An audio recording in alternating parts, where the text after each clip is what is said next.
Morning. Um muse music star theory में आप सभी का स्वागत है। आज हम इस वीडियो में कुछ टॉपिक डिस्कस करेंगे आपसे, जो कि आपके सभी एग्ज़ाम के लिए बहुत ही इंपॉर्टेंट होने वाले हैं। और ये जो वीडियो अगर आप देखोगे, अगर आपको ये कंटेंट पसंद आता है, तो आज हम थोड़ा सा ग्राम के बारे में डिस्कस करेंगे। आप सभी को पता है कि ग्राम जो होते हैं वो 3 होते हैं: षडज ग्राम, मध्यम ग्राम और गंधार ग्राम। ठीक है, गंधार ग्राम का क्या है कि आजकल उल्लेख हमें नहीं मिलता है। गंधार ग्राम को हम स्वर्गवासी बोल सकते हैं, बिकॉज जब वो भगवान होते थे हमारे टाइम में, उस टाइम में गंधार ग्राम का यूज़ किया जाता था। लेकिन आज गंधार ग्राम के बारे में जानकारी हमें इतनी नहीं मिलती है। तो ये जो ग्राम जो होता है, ये क्या होता है? ग्राम जो होता है ये एक स्वरों का समूह होता है। आप सभी को पता है कि गांव जो होते हैं, गांव में क्या होता है, छोटी छोटी तहसील वो होती है ना, छोटे छोटे से हर जगह को एक नाम दिया हुआ है कि वो ये वाला एरिया है, ये वो एरिया है। इस एरिया से बनकर जो गांव बनता है उसको तो मतलब एक ग्राम जो है एक संस्कृत का वर्ड है, और जो इसमें स्वरों के समूह को ग्राम बोला गया है। ठीक है, कि मतलब 7 स्वर जो वो अगर क्रम से चले तो इसको हम ग्राम नहीं बोलेंगे। क्रम से अगर 7 स्वर चलते हैं या आरोह अवरोह रूप में चलते हैं तो इसको हम मूर्छना बोलेंगे। ठीक है, 7 स्वरों के समूहों की बात जब हो, स्वरों के समूह की बात जब हो, तब हम इसको ग्राम बोलेंगे। ठीक है, इसमें थोड़ा सा डिफरेंस है क्योंकि कई बार लोग इसमें बहुत ज़्यादा कंफ्यूज हो जाते हैं। अभी इन दिनों हमारी क्लासेस चल रही हैं, जो कि हमारा शेड्यूल बहुत थोड़ा बिजी सा रहता है, तो उस वजह से अगर आप और अच्छे से हमारी स्टडी करना चाहते हो तो आप हमसे कोर्स परचेज कर सकते हो। जिस भी एग्ज़ाम की प्रिपरेशन करोगे, सबके लिए, सभी एग्ज़ाम के लिए सब कुछ उपलब्ध कराया जाता है, जिसपे आपको PDF भी मिलेगी, क्विजेस भी मिलेगी, और क्वेश्चंस जो होते हैं टॉपिक वाइज उसमें वो भी मिलेंगे, और वीडियोस भी मिलेंगी। सब कुछ आपको प्रोवाइड करा जाएगा अगर आप इस कोर्स को परचेज़ करते हो, क्योंकि ये जो है ये आपके सभी एग्ज़ाम्स के लिए इंपॉर्टेंट है। ग्राम जो टॉपिक होता है वो सबको समझ नहीं आता, ओब्वियसली मूर्छना वाला भी नहीं समझ में आता। लेकिन अगर आप इन चीज़ों को डिटेल से पढ़ना चाहते हो तो आप हमसे कॉन्टैक्ट कर सकते हो। ठीक है, ग्राम का मैंने आपको बताया कि ग्राम जो होते हैं वो 3 होते हैं, और जो ग्राम से जो स्वर बने है ना, स्वरों के समूह जो होता है उसको ग्राम बोला जाता है। क्योंकि ग्राम जो है वो षडज ग्राम और मध्यम ग्राम को ज़्यादा इंपॉर्टेंस दी जाती है, बिकॉज षडज ग्राम में जो होता है उसमें ये बोला जाता है ना कि पंचम का कंपैरिजन होता है कि प्रमाण श्रुति स्वर की संज्ञा किसको दी गई है। आप सभी जानते हो प्रमाण श्रुति जो स्वर होता है वो पंचम ही होता है, उसी के लिए प्रमाण श्रुति बोला गया है। और षडज ग्राम जो होता है उसमें पंचम जो होता है वो चतुश्रुति को होता है, because we know very well कि षडज ग्राम जो होता है उसमें पंचम 7वीं श्रुति पर होता है, और जबकि मध्यम ग्राम में 16वीं श्रुति पर होता है ना। इस चीज़ को लेकर काफ़ी सारे क्वेश्चंस पूछे जाते हैं, क्योंकि हम जो क्लासेस में पढ़ाते हैं हम बहुत डिफरेंट तरीके से पढ़ाते हैं, और इसमें तो मैं आपको पर्टिकुलर नॉलेज दे सकती हूँ कि हाँ भी ग्राम की चीज़ अगर किसी को नहीं समझ में आती तो वो मैं इसमें आपको बता सकती हूँ। ठीक है, ग्राम जो होते हैं 3 होते हैं, और तीनों ग्रामों से कितनी मूर्छनाएं बनती हैं? 21 बनती है। ये भी जानते हो आप, कई बार क्वेश्चन पूछ लेते हैं मूर्छनाएं कितनी हैं, 21। लेकिन जब वो पूछेंगे षडज ग्राम से कितनी मूर्छनाएं बनेगी, तब आप 7 ही भरोगे, because they have given the particular questions, they have click particular thing that they have been asking about ग्राम। इफ दे मैंशन षडज ग्राम और मध्यम ग्राम और गंधार ग्राम, if they will ask you how many ग्राम्स आर देयर, कितने ग्राम होते हैं, then you will write there 3. Okay, when they will ask to you how many murchnas, then you will fill 21. When they will ask to you shruti, about shruti, then you fill 22. Okay, because we know very well तो कि श्रुतियाँ जो होती है वो 22 होती हैं, जबकि जो मूर्छनाएँ होती हैं वो 21 होती है। ठीक है, ये सारी चीज़ें अगर आपको डिटेल से पढ़नी है, क्योंकि हम हर चीज़ का क्वेश्चंस भी बताते हैं कि कैसे क्वेश्चंस बनते हैं, कहाँ से क्वेश्चन आते हैं, सब कुछ हम डिस्कस करते हैं। अगर आप ये कोर्स परचेज करोगे आपको ये सभी डीपली चीज़ें तभी हम प्रोवाइड करा पाएंगे, क्योंकि इसमें तो मैं आपको थोड़ी थोड़ी इन्फॉर्मेशन दे सकती हूँ सबके बारे में। ठीक है, और रस को लेकर भी काफ़ी लोगों को कन्फ्यूज़न होता है, रस क्या है ना। सौंदर्य को टॉपिक जो होता है वो समझ में नहीं आता। सौंदर्य जो है वो आपको पता है, सौंदर्य जो टॉपिक जो सौंदर्य है ना वो किससे आया है? दर्शन शास्त्र से आया है। वो सौंदर्य जो आया है वो दर्शन शास्त्र से आया है। सौंदर्य का अगर मतलब असली अपने देखें ना, इंद्रिय संवेदनशीलता होता है उसका मतलब। और सौंदर्य जो वर्ड है पाश्चात्य किससे बना है? एस्थेटिक से बना है, एस्थेटिक से, जो कि कई बार क्वेश्चन भी पूछ लेते हैं जो एस्थेटिक वर्ड है ये कौन सी लैंग्वेज से आया है, then you will feel Greek language से ही तो आया है ना ये, जिसका मतलब होता है एस्थेटिकोस या फिर एस्थेसिस, आप इसको बोल सकते हो सौंदर्य को। और सौंदर्य का संबंध अगर पूछे इंद्रिय संवेदनशीलता होता है, आपको पता है कि मतलब सौंदर्य के लिए ये बोला जाता है कि जो चीज़ें देखकर हमारी इंद्रियां या फिर हमारा मन आनंदित होता है जिस चीज़ को देखकर, उसको सौंदर्य बोला जाता है। ठीक है। हेगल जो पर्सन आते हैं, पाश्चात्य म्यूजिक के जो विद्वान थे हेगल, वो कहते थे कि सौंदर्य को मतलब आप सौंदर्य का अगर सही मतलब देखना चाहते हो तो आप ललित कलाओं से कनेक्ट करो। क्योंकि आज अगर आप एक सुंदर लड़की देख रहे हो या कोई सुंदर ड्रेस देख रहे हो, ऑब्वियसली आप उसको सुंदर मत बोलो, बिकॉज वो एक अट्रैक्टिव चीज़ है। लेकिन आज ताजमहल जो है उसको आप सौंदर्य बोल सकते हो, वो सौंदर्य के अंतर्गत गिना जा सकता है, बिकॉज वो स्थापत्य कला के अंतर्गत आता है। और आपको पता है कि स्थापत्य कला जो होता है उसको फ्रोजन म्यूज़िक बोला जाता है, और जो म्यूज़िक जो होता है उसको आर्किटेक्चर म्यूज़िक बोला जाता है, फ्लाइंग आर्किटेक्चर बोला जाता है, फ्लाइंग आर्किटेक्चर, बिकॉज बहता हुआ म्यूज़िक। और ये सारी जो इन्फॉर्मेशन दी है ये हेगल जी ने दी है, flying architecture, because some time they can ask you question that flying architecture is belong to, then they will give you options स्थापत्य कला और other things they can ask to you, then you feel their sangeet, okay, flying architecture. When they will ask to you frozen music, then you will feel that is frozen it's you can say जमा हुआ संगीत जो बोला है वो स्थापत्य कला को बोला है। ठीक है। और मूर्छना के बारे में भी हम थोड़ा सा बताते हैं आपको। सौंदर्य के बारे में अगर आप और डिटेल से पढ़ना चाहते हो तो ये नंबर जो दिया है आप मुझे इस नंबर पे कॉल कर सकते हो, फिर मैं आपको सारी कुछ बताऊंगी इसमें क्या है क्या नहीं है। और उसके बाद मूर्छना जो होता है, मूर्छ धातु से बना होता है। मूर्छना आपको पता 21 होती है, मैंने आपको बताया। मूर्छना जो किससे निकल के आई हैं, ये मतलब ग्राम से ही निकल कर आई हैं। ग्रामों का अगर आश्रय आप बोलोगे, किसको बोलोगे? मूर्छना को बोलोगे। ग्राम का जो आश्रय बोला जाता है वो किसको बोला जाता है? मूर्छना को बोला जाता है। ठीक है। और मूर्छना कितनी मानी गई है? 21 मानी गई है। श्रुतियाँ कितनी मानी गई है? 22 मानी गई है। और मूर्छना से ही क्या बनी है? ताने बनी है, जो कि 84 है, जो कि भरत ने मानी है। आपको पता है शाड़वा जो ताने मानी है भरत, उससे कितनी आई है? 49 आई है।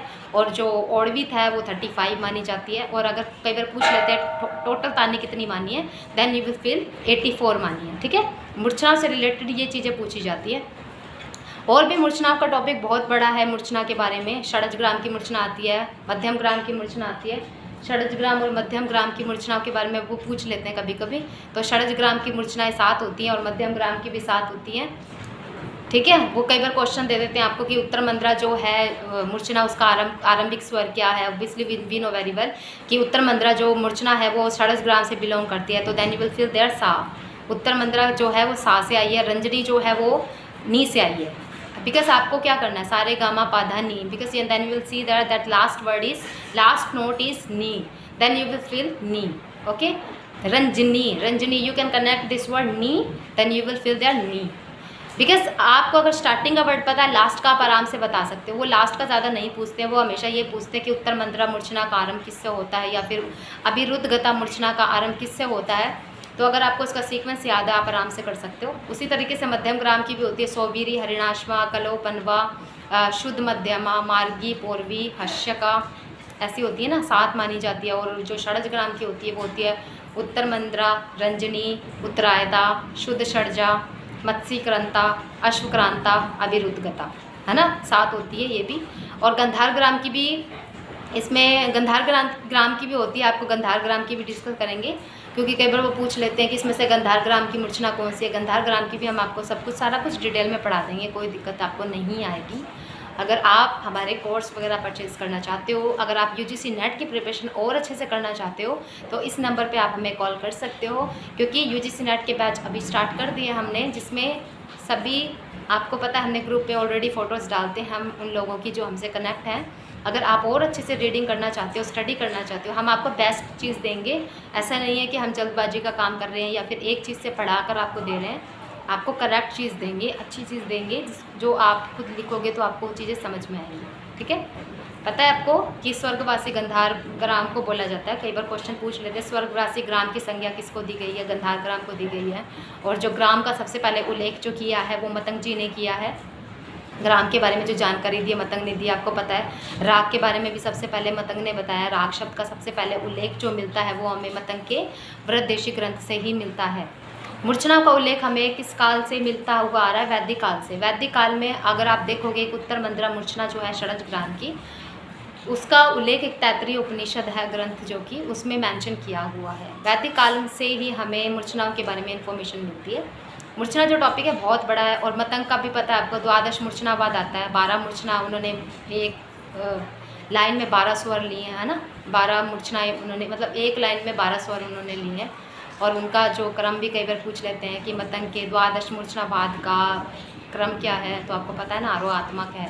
जबकि भरत वगैरह का पूछा जाता है तो अवरोह आत्मक होता है, बिकॉज उन्होंने सानी धापा मागा रेसा करके लिए हैं। और जो भरत जो है वो सारे गामा पादा निसा कर रहे हैं, वो एक लाइन में 12 स्वर ले रहे हैं। बिकॉज क्योंकि भरत वगैरह जिन्होंने लिए हैं, जिन्होंने अगर उन्होंने एक लाइन में स्वर लिया है, उसका जो लास्ट एंड हो रहा है जिस स्वर पे, उसी एंडिंग स्वर को उन्होंने फिर अगली मूर्छना में मेंशन किया। जबकि मतंग का अगर आप देखोगे, वो अगर 12 स्वर एक लाइन में लेते हैं ना, तो लास्ट का स्वर ना उसकी मूर्छना से, नेक्स्ट मूर्छना से किसी भी एंगल से मैच नहीं होता, जिसकी वजह से ना लोगों को बिल्कुल भी पसंद नहीं आई ये चीज़, ये इस चीज़ के वो अगेंस्ट हो गए, ठीक है। और एक बात और आती है इसमें कि जो मतंग का द्वादश मूर्छनावाद है, कई बार ये क्वेश्चन पूछ लेते हैं कि द्वादश मूर्छनावाद का संबंध किससे है, तो आप क्या बोलोगी? मूर्छना से है, मतंग की मूर्छना से, मतंग ने माना है। द्वादश मूर्छनावाद का उल्लेख किसने किया है? ज़्यादातर क्वेश्चन ये पूछा जाता है, तो मतंग ने किया है, ठीक है। ओके, इतना इन्फॉर्मेशन मैंने इसमें आपको देने की कोशिश किया। सौंदर्य के बारे में भी बहुत कुछ लिखा हुआ है कि सौंदर्य का संबंध किससे माना है, ललित कलाओं से माना है ना, 5 होती है ना ललित कला, फाइन आर्ट्स बोलते हैं जिसको। अरस्तु ने कितने माने हैं, तो ये सारी चीज़ें अगर आप देखोगे ना, छोटी छोटी बातें जो हैं वो सारा कुछ हम डिस्कस करेंगे। अगर आप कोर्स ज्वाइन करते हो, अगर आप और डीपली पढ़ना चाहते हो चीज़ों को, then you will ask to ask. श्रुति क्या होती है? श्रुति भी आपको पता है 22 होती हैं श्रुतियाँ, है ना, श्रुतियाँ 22 होती है ना। श्रुति किस धातु से बना है? कई बार पूछ लेते हैं। श्रु धातु से बना है, जिसका अर्थ क्या होता है? सुनना। श्रुति का अर्थ यही तो होता है ना, सुनना, ठीक है। श्रुति जो होती है 22 होती हैं। तीव्रा, कुमुदिती, मंदा, छंदोवती, दयावती, रंजनी, रक्तिका, रौद्री, क्रोधा, वर्चिका, प्रसारिणी, है ना, ऐसे होती है। और उसमें कई बार ऐसे पूछ लेते हैं कि आधुनिक काल में मूर्छना, आधुनिक काल में जो पंचम, आधुनिक काल का जो षडज है वो कौन सी श्रुति पर है? तो आपको सभी पता है, पहली श्रुति पर है ना, पहली श्रुति पर है ना, क्योंकि भातखंडे जी जो थे वो पहली श्रुति पर तो मानते थे उसको। और कई बार क्वेश्चन ये भी पूछा जाता है कि आधुनिक कालीन जो विद्वान है उन्होंने मूर्छनाओं को किसके ऊपर रखा है? तो प्रथम मूर्छना, प्रथम श्रुति के ऊपर रखा है। जबकि भरत वगैरह के बारे में अगर पूछा जाए तो वो किस पे रखते हैं? अंतिम पे रखते हैं। और भरत ने क्या है, दो विकृत स्वर माने ना, काकली, निषाद और अंतर्गंधार। कई बार क्वेश्चन ये भी आ जाता है अंतर्गंधार कौन सी श्रुति पर मेंशन किया गया है? तो 11वीं श्रुति पर मेंशन किया गया है। काकली, निषाद किस पर मेंशन किया गया? दूसरी श्रुति पर मेंशन किया गया। काकली, निषाद के बारे में किसने बताया है? भरत ने बताया है ना। और साधारण गंधार भी एक आता है जो कि 10वीं श्रुति पर होता है। अगर हम पूछें, अगर मैं आपसे क्वेश्चन पूछूँ कि जो प्राचीन कालीन साधारण गंधार है वो 10वीं श्रुति पर है, आधुनिक कालीन 10वीं श्रुति पर कौन सा स्वर है? तो इसका आंसर जो आएगा वो शुद्ध मध्यम आएगा। शुद्ध मध्यम का अगर आप देखोगे वो 10वीं श्रुति पर है। हम ऐसे क्वेश्चन उसमें पूछते हैं जो हमसे क्लास अटेंड कर रहे हैं, और उनको इतनी अच्छी से प्रिपरेशन हम कराते हैं कि उनको खुद को सच में बहुत कुछ समझ में आ जाता है। और हर चीज़ में हम ट्रिक्स यूज़ करते हैं। अगर आप इस चीज़ को परचेस करना चाहते हो, कोर्स कोई भी लेना चाहते हो, तो आप हमसे कनेक्ट हो सकते हो। अभी क्या है कि UGC नेट का एग्ज़ाम 1 अक्टूबर में होगा, लेकिन अभी फॉर्म जो है वो दोबारा फिल हो रहे हैं, जिसका एग्ज़ाम जो होगा वो दिसंबर में जाके होगा, ठीक है। ये वाला जो हमने रजिस्ट्रेशन कराई है हमने सिर्फ 2 मंथ के लिए किया है। अक्टूबर में हम दोबारा अनाउंस करेंगे इस चीज़ के बारे में। अक्टूबर में जो भी कोई इस चीज़ से जुड़ना चाहता है, जो दिसंबर के एग्ज़ाम की प्रिपरेशन करना चाहता है, वो मुझसे कॉल कर सकता है। आपको नंबर यहाँ पे मेंशन कर दिया है, ठीक है। पूछ लेते हैं। और कई बार ये भी पूछ लेते हैं ऋषभ जो है वो कौन सी श्रुति पर है? तो 5वीं श्रुति पर आ जाता है वो। अगर श्रुतियों का क्रम आपको याद है तो आप आराम से कर सकते हो। तीव्रा, कुमुदती, मंदा, छंदोवती, दयावती, रंजनी, रक्तिका, रौद्री, क्रोधा, वर्जिका, प्रसारणी, प्रीति, मार्जनी, शिक्ति, रक्ता, संदीपनी, आलापनी, मदंती, रोहिणी, रम्या, उग्रा, शोभिणी। आधुनिक कालीन जो निषाद है वो कौन सी श्रुति पर है? आधुनिक कालीन निषाद 21वीं श्रुति पर होता है ना। आधुनिक कालीन जो निषाद होता है वो 21वीं श्रुति पर होता है। आधुनिक कालीन निषाद जो कि क्या है? उग्रा है। उग्रा है। अगर 21वीं श्रुति आप देखोगे तो उग्रा है। जबकि प्राचीन कालीन जो विद्वान थे उन्होंने कौन सी श्रुति पर रखा उसको? निषाद को 22वीं श्रुति पर रखा है, ठीक है। श्रुति से कई बार क्वेश्चन आ जाता है कि मध्यम ग्राम में जो मध्यम ग्राम में पंचम जो है वो कैसा होता है? तो आपको पता 3 श्रुतियों का होता है, त्रिश्रुतिक बोला जाता है। जबकि षडज ग्राम में जो पंचम होता है वो चतुश्रुतिक होता है ना। षडज ग्राम में पंचम जो होता है वो चतुश्रुतिक होता है, जबकि मध्यम ग्राम में जो होता है वो त्रिश्रुतिक होता है। तो ये कुछ चीज़ें हैं इसमें जो आपसे क्वेश्चन पूछे जा सकते हैं। इन चीज़ों की डीपली स्टडी करने के लिए आपको थोड़ा सा मेहनत करने की ज़रूरत है, क्योंकि एक ही टॉपिक में मैं सारी वीडियोस नहीं बना सकती, मुझे हर टॉपिक का थोड़ा थोड़ा डिटेल में समझाना होता है। ठीक है, मध्यम ग्राम के बारे में भी यही है। स्वर्गवासी ग्राम किसको बोला जाता है? गंधार ग्राम को बोला जाता है। ठीक है, गंधार ग्राम का उल्लेख किसने किया है? शारंगदेव ने भी किया है, भरत ने नहीं किया है, मतंग ने भी बताया है। भरत ने तो सिर्फ क्या है कि इसके बारे में थोड़ी थोड़ी जानकारी दी है, हालांकि उन्होंने पर्टिकुलर किसी भी ग्राम का उल्लेख नहीं किया है। वर्णन से तो मतंग भी बताते हैं, दत्तिल भी बताते हैं, है ना। अगर इसका वर्णन से अगर हम देखें तो इन चीज़ों के बारे में दत्तिल भी बताते हैं, मतंग भी बताते हैं। ठीक है, ग्राम 3 माने गए हैं, लेकिन अभी प्राचीन आधुनिक काल में तो 2 ही ग्राम देखे जाते हैं। पहले जो होता था वो 3 ग्राम माने जाते हैं। ग्राम किसको बोला जाता है? स्वरों के समूह को ग्राम बोला जाता है। ठीक है, मूर्छना भी मैंने आपको बता दी, मूर्छ धातु से बना है, जिसका अर्थ क्या होता है? मूर्छ धातु का अर्थ क्या होता है? आप ये मुझे कमेंट में बताओगे। मूर्छना जो है मूर्छ धातु से बना है। और सौंदर्य से, रस से भी रिलेटेड क्वेश्चन हम आपको डिस्कस कर सकते हैं। देखिए, रस का मतलब क्या होता है? रस जो होता है वो 4 अर्थों में लिया है, रस के बारे में 4 अर्थों में बताया है। सौंदर्य रस का होता है कि अगर संगीत में रस के बारे में पूछा जाए तो संगीत का रस हमें किससे पता चलता है? राग से, स्वर से। और अगर कई बार पूछा जाता है कि संगीत की आत्मा किसको बोलते हैं, तो राग को बोलते हैं। ओबियसली यहाँ पर थोड़ा सा डाउट होता है, राग को तो क्या बोलना चाहिए? स्वर को बोलना चाहिए, क्योंकि राग में अगर स्वर ही नहीं होंगे तो हम कैसे उसको आत्मा बोल सकते हैं? तो ओबियसली मेन तो आत्मा स्वर ही होना चाहिए। लेकिन अगर हमें संगीत में रस उत्पन्न करना है तो हमें संगीत में रस हमें कैसे महसूस हो सकता है? स्वरों से। ठीक है, संगीत में रस अगर हमें कैसे महसूस होगा? स्वरों से। ओके, और रस आपको पता है भरत ने 8 माने हैं, और 9वें 10वें 11वें रस, ये 3 रस उसके बाद में आए। लेकिन मेन अगर रस पूछे जाते हैं तो 9 बताए जाते हैं, जिसमें शांत रस को भी इंक्लूड किया गया है। और कई बार पूछ लेते हैं कि भावों के बारे में पूछ लेते हैं, मतंग ने कितने भाव माने, भरत ने कितने भाव माने? एक्सप्रेशंस, फीलिंग्स 49 माने हैं उन्होंने। स्थाई मानते हैं, स्थाई भाव माने हैं, सात्विक भाव माने, व्यभिचारी भाव माने हैं, और सात्विक भाव, स्थाई भाव, अनुभाव और व्यभिचारी भाव। ठीक है, स्थाई भाव भी 8 के होते हैं।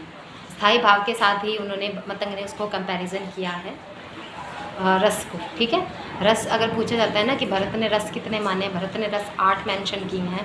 9वें रस के बारे में कोई और ही विद्वान बताते हैं। अगर आप रस की हर चीज़ की डीपली स्टडी करना चाहते हो तो आप हमें कॉल कर सकते हो, हम आपको हर चीज़ प्रोवाइड कराएंगे, आपको हर चीज़ की स्टडी कराएंगे। लेकिन इसके लिए हम थोड़े से कोर्सेज ज्वाइन करवाते हैं, ताकि आप कोर्सेज के थ्रू एक बार डीपली समझ सकें। Thank you so much. अगर आपको ये वीडियो पसंद है